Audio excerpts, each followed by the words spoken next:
శ్రీ గురుభ్యో నమః శ్రీ మహాగణపతి నమః. మనకు బుధుడి యొక్క సంచారం అనేది మొదలవుతున్నది. సో బుధుడి యొక్క వక్రత్వ ఫలం అన్నమాట. బుధుడు తన యొక్క ధనుసు రాశిలో సంచారం చేస్తున్నాడు. ధనుసు రాశిలో సంచారం చేస్తున్నటువంటి బుధుడు ఈ యొక్క రాబోతున్నటువంటి డిసెంబర్ 13న వక్రత్వం పొందబోతున్నాడు అనమాట. అంటే తిరోగమనం, అంటే రెట్రోగ్రేడ్ మూవ్మెంట్ అంటారు ఇంగ్లీష్లో. తెలుగులో వచ్చేటప్పటికి తిరోగమనం అంటారు అనమాట. వక్రత్వం కూడా అని అంటారు. వక్రత్వం పొందినటువంటి బుధుడు వచ్చేటప్పటికి ఎప్పుడైనా సరే శాస్త్రంలో ఏ విధంగా చెప్పబడింది అంటే పూర్వరాశి యొక్క ఫలితాన్ని ఇస్తాడని చెప్పి శాస్త్రం చెప్పింది అన్నమాట. మనం చూసినట్లయితే చాలా గ్రహాలు వచ్చేటప్పటికి వక్రత్వం పొందవు. వాటిలో పొందేటువంటి గ్రహాలు వచ్చేటప్పటికి బుధుడు ఎప్పుడు చలిస్తూ ఉంటాడనమాట. మనం చూసినట్లయితే 20 రోజులు తన యొక్క ఇంచుమించుగా తన యొక్క వక్రత్వం అనేది ఉంటూ ఉంటుంది. మరియు అలాగే తిరిగి పూర్వ రాశిలోకి కూడా ప్రయాణం చేస్తూ ఉంటాడు. అలా ప్రయాణం చేసేటువంటి గ్రహాలు వచ్చేటప్పటికి చాలా తక్కువ, రేర్గా జరిగేటువంటిది అనమాట. అటు బుధుడు వచ్చేటప్పటికి రెగ్యులర్గా పూర్వ రాశిలోకి ప్రయాణం చేస్తుంటాడు. అలాగే కుజుడు వచ్చేటప్పటికి వక్రత్వం చెల్లించడం సంవత్సరానికి ఒక పర్యాయమే చెల్లిస్తూ ఉంటాడు అనమాట. అంటే వక్రత్వం పొందుతూ ఉంటాడు, మళ్ళీ తిరిగి పూర్వ రాశిలోకి ప్రయాణం చేస్తూ ఉంటాడు అనమాట. ఇలా చేస్తూ ఉన్నటువంటి ఇప్పుడు ద్వాదశ రాశుల వారి మీద కూడా యొక్క ప్రభావం అనేది ఉంటుంది. మనం చూసినట్లయితే ఇక్కడ 3 గ్రహ మార్పులు అనేవి జరుగుతున్నాయి అన్నమాట. ఈ యొక్క డిసెంబర్ నెలలో వచ్చేటప్పటికి మనం చూసినట్లయితే రాహువు వచ్చేటప్పటికి మీనంలో, కేతు వచ్చేటప్పటికి కన్యలో, గురువు వచ్చేటప్పటికి మేషంలో, శని వచ్చేటప్పటికి మనకు కుంభంలో ఉన్నాడు. అలాగే బుధుడు మనకు ఎవరి గురించి అయితే మాట్లాడుతున్నామో ధనస్సులో సంచారం చేస్తున్నాడు. అలాగే కుజుడు రవి కూడా మార్పు చేర్పులు జరగబోతున్నాయి. కుజుడు రవి వచ్చేటప్పటికి వృశ్చికలో ఉన్నారన్నమాట. శుక్రుడు వచ్చేటప్పటికి స్వస్థానంలో తులలో సంచారం చేస్తున్నాడు. సమసప్తక దృష్టి గురించి నేను చెప్పాను ఆల్రెడీ. 7వ ఇంట్లో కరెక్ట్గా శుక్రుడి నుంచి 7, అలాగే గురువు నుంచి చూసినట్లయితే శుక్రుడు కూడా 7వ ఇంట్లో ఉన్నాడు. కేతువు వచ్చేటప్పటికి కన్యలో ఉన్నాడు అనమాట. ఇక్కడ మనం జరగబోతున్నటువంటి మార్పులు 13వ తారీఖు నుంచి మనం చూసినట్లయితే బుధుడు వక్రత్వం పొంది డిసెంబర్ 28వ తారీఖున తన యొక్క మార్పు అనేది జరగబోతున్నది. మార్పు జరిగి తను రాబోతున్నటువంటి స్థితి మనం చూసినట్లయితే తను వెనక్కి తిరిగి రాబోతున్నాడు. వచ్చే స్థితి వచ్చినప్పుడు వృశ్చికలోకి రాబోతున్నాడు అనమాట. అలాగే కుజుడు గురించి మనం చూసినట్లయితే కుజుడు కూడా డిసెంబర్ 28వ తారీఖున తిరిగి తను రాబోతున్నటువంటి స్థితి వచ్చేటప్పటికి డిసెంబర్ 28వ తారీఖు ధనస్సులోకి రాబోతున్నాడు. ఇక్కడ వక్రత్వం 28వ తారీఖు రాబోతున్నాడు. కుజుడు కూడా ఇక్కడ 28వ తారీఖు రాబోతున్నాడు. అలాగే రవి వచ్చేటప్పటికి డిసెంబర్ 16వ తారీఖున కూడా తను ధనస్సులోకి రాబోతున్నాడు అన్నమాట. ఇప్పుడు గ్రహస్థితి రీత్యా అసలు మనం చూసినట్లయితే గురువు అశ్విని నక్షత్రంలో సంచారం చేస్తూ ఉన్నాడు అన్నమాట. అలాగే రవి వచ్చేటప్పటికి జ్యేష్ఠ నక్షత్రంలో, రవి కుజులు ఇద్దరు వచ్చేటప్పటికి జ్యేష్ఠ నక్షత్రంలో సంచారం జరుగుతున్నది. బుధుడు వచ్చేటప్పటికి ఉత్తరాషాఢ నక్షత్రంలో సంచారం జరుగుతున్నది. అలాగే శుక్రుడు స్వాతి నక్షత్రంలో జరుగుతున్నది అన్నమాట.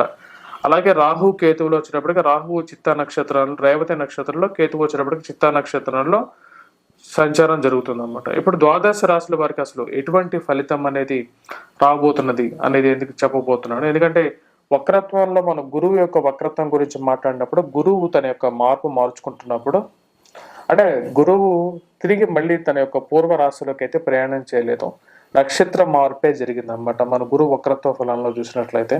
కానీ బుధుడు తన యొక్క ఎక్కడైతే సంచారం చేస్తున్నాడో, ఎవరిదైతే జన్మరాశి ఉన్నాడో ధనస్సు రాశి నుంచి వృశ్చిక రాశిలోకి రాబోతున్నాడు అన్నమాట. ఈ యొక్క వృశ్చిక రాశిలోకి వచ్చినటువంటి ఎవరైతే బుధుడు ఉన్నాడో తన యొక్క మార్పు అలా జరుగుతూ అంటే రెట్రోగేడ్లోనే తిరోగమనంలో తిరుగుతూ మళ్ళీ పురోగమనంలోకి మారబోతున్నాడు జనవరి 2వ తారీఖు నుంచి. ఇప్పుడు ఎటువంటి ఫలితం అనేది రాబోతుంది ద్వాదశ రాశుల వారి మీద అనేది చూద్దాం. ముందుగా చెప్పాలంటే అసలు బుధుడు గురించి మనం చెప్పాలన్నమాట. బుధుడు ఎటువంటి గ్రహం అనేది చాలా మందికి తెలిసి ఉండొచ్చు. ఎందుకంటే జ్యోతిష్య పరిజ్ఞానం ప్రకారంగా బుధుడు పచ్చటి కలర్ని ఎక్కువగా సూచిస్తూ ఉంటాడన్నమాట. పాడి పంటలకి, సువృష్టికి ముఖ్య కారకుడు అవుతాడు. ఎవరైతే ఈ యొక్క వెజిటబుల్స్ బిజినెస్ చేస్తుంటారో వారికి బాగా కలిసి రావడానికి కూడా వారి యొక్క జాతకంలో బుధుడి యొక్క స్థానం అనేది అనుకూలంగా ఉన్నప్పుడు ధనవృద్ధి అనేది కూడా పొందుతారు. అలాగే వారు ఈ యొక్క వెజిటబుల్ బిజినెసెస్లో కానీ, లేకపోతే ట్రాన్సాక్షన్స్లో కానీ, వడ్డీ వ్యాపారంలో కానీ ఎక్కువగా వారు పనిచేస్తుంటారు. బ్యాంకింగ్ రిలేటెడ్ సెక్టర్స్లో పనిచేయడానికి కూడా మూల పురుషుడు అవుతాడు అన్నమాట. మరియు లెక్కలు, మ్యాథమెటిక్స్ వీటన్నిటికీ కూడా మూల పురుషుడు అవుతాడు. ఇప్పుడు ద్వాదశ రాశుల వారి మీద రాబోతున్నటువంటి వక్రత్వ ఫలం అనేది ఎటువంటి ఫలితాన్ని ఇస్తుంది అనేది చూద్దాం. బుధుడు వక్రత్వ ఫలం అనేది ఈ యొక్క మిథున రాశి వారికి ఎటువంటి ఫలితాన్ని ఇస్తుందని చూద్దాం. మనం చూసినట్లయితే మిథున రాశి వారికి గ్రహస్థితి చూసినట్లయితే ప్రజెంట్ ఉన్న గ్రహస్థితిలో షష్టమంలో రవి కుజుడు చాలా యోగకారకమైనటువంటి స్థానంలో ఉన్నారన్నమాట. ఈ యొక్క రెండు గ్రహాలు షష్టమంలో ఉన్నప్పుడు పూర్తి అనుకూలమైనటువంటి ఫలితాన్ని ఇవ్వగలుగుతాయి. రవి షష్టమంలో అనుకూలమైనటువంటి ఫలితాన్ని ఇస్తాడు, విజయాన్ని ఇస్తాడు. వృత్తిపరంగా వ్యాపార పరంగా కూడా అనుకూలమైనటువంటి గ్రహస్థితి అన్నమాట. మిథున రాశి వారికి చేపట్టబోయే ప్రతి పనులను విజయాన్ని సాధించగలిగేటువంటి స్థితిలో ఉన్నాడు. 16వ తారీఖున సప్తమంలోకి రవి అలాగే బుధుడు యొక్క వక్రత్వం రెండు జరుగుతున్నాయి, ఒకేసారి జరుగుతున్నాయి. ఇది 13వ తారీఖు జరుగుతుంది అన్నమాట. 13వ తారీఖు ఎప్పుడైతే బుధుడు వక్రత్వం పొందుతున్నాడో బుధుడు షష్టమ రాశి యొక్క ఫలితాన్ని ఇస్తాడనమాట. అంటే 6వ స్థాయి రాశి యొక్క ఫలితాన్ని ఇస్తాడు, విజయాన్ని ఇస్తాడు, ఐశ్వర్యప్రదాయకంగా ఇస్తాడు. ఉద్యోగపరంగా అనుకూలత, వ్యాపార పరంగా కూడా అనుకూలతని ఇవ్వగలిగేటువంటి స్థానాల్లో ఉన్నాడనమాట. మంచి అనుకూలమైనటువంటి స్థితే కూడా చెప్పచ్చు. మనకు మిథున రాశి వారికి వచ్చేటప్పుడు విజయాన్ని ఇవ్వగలుగుతాడు, దానిలో ఎటువంటి సందేహం లేదనమాట. కాకపోతే 13వ తారీఖు ముందు పిల్లలతో కొన్ని విరోధాలు, అలాగే వైవాహిక జీవితంలో కూడా కొన్ని విరోధాలు ఇస్తాడనమాట. ఎందుకంటే 13వ తారీఖు వరకు బుధుడు వక్రత్వం పొందలేదు. ఆ విషయాన్ని మనం గుర్తుపెట్టుకోవాల్సినటువంటి ముఖ్యమైన ఇదన్నమాట.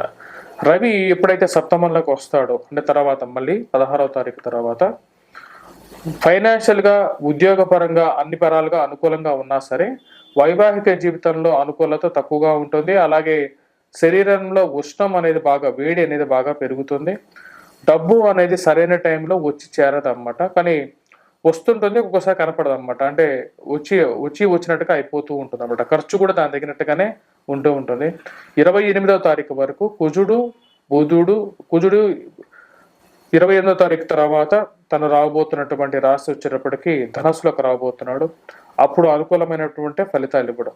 కానీ బుధుడు షష్టమంలో ఉన్నప్పుడు ధనపరంగా అనుకూలతని ఈ యొక్క రాశి వారికి ఇవ్వగలుగుతాడు. మంచి అనుకూలమైనటువంటి వక్రత్వ ఫలం అనేది ఈ యొక్క రాశి వారు పొందగలుగుతారు.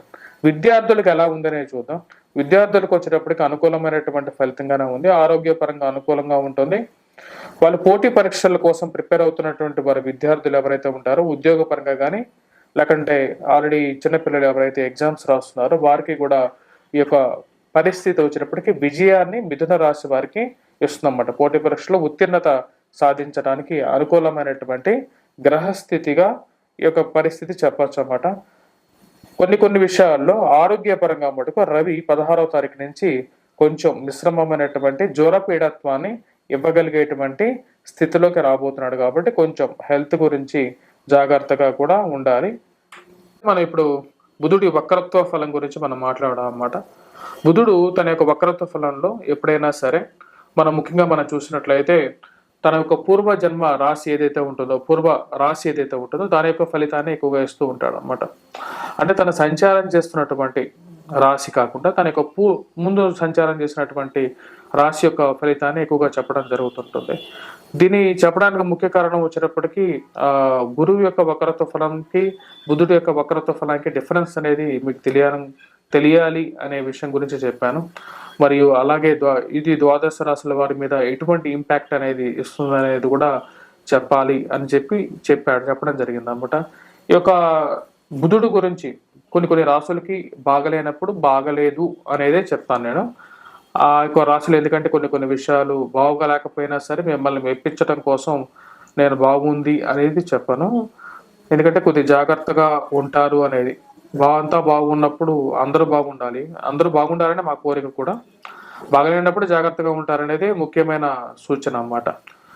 మనం చూసినట్లయితే బుధుడు గ్రహానికి ఎటువంటి రెమెడీస్ చేసుకోవచ్చు అనేది మనం క్లియర్గా చూసినట్లయితే బుధుడికి మనం వచ్చేటప్పటికి ముఖ్యంగా గ్రీన్ కలర్ డ్రెస్ అనేది కొద్దిగా అనుకూలంగా ఉంటుంది. అలాగే అమ్మవారిని పూజించడం, దుర్గాదేవిని ఎక్కువగా పూజిస్తూ ఉండాలన్నమాట బుధవారం పూట. అలాగే పచ్చటి పెసలను నానబెట్టి మనం చుట్టూ ఉన్నటువంటి ఆవులు ఏవైతే ఉంటాయో గోవులకి తినిపించడం ద్వారా కూడా బుధుడు కూడా జాతక రీత్యా ఎవరి జీవితంలో అయితే సరైన స్థానంలో లేడం, ఆ యొక్క దశాంతర్దశలు జరుగుతున్నప్పుడు ఆ యొక్క ఫలితం ఏదైతే వస్తుంటుందో ఆ టైంలో మీరు పచ్చ చేతికి ధరించడం ద్వారా కూడా కొంచెం అనుకూలంగా ఉంటుంది. అంతేగాని పచ్చ వేసుకుంటేనే కోటీశ్వర్లు కారు, అది కూడా మనం గుర్తుపెట్టుకోవాల్సినటువంటి ముఖ్యమైన సూచన అన్నమాట. జ్యోతిష్యంలో ఉన్నటువంటి విజ్ఞానాన్ని తీసుకోవాలి, అజ్ఞానాన్ని దూరం చేయాలి, మోసపూరితమైనటువంటి జీవితాన్ని వదలాలన్నమాట. అదే నా యొక్క ముఖ్యమైనటువంటి ఇది ఎయిమ్ అన్నమాట. స్వస్తి. Please do subscribe and share.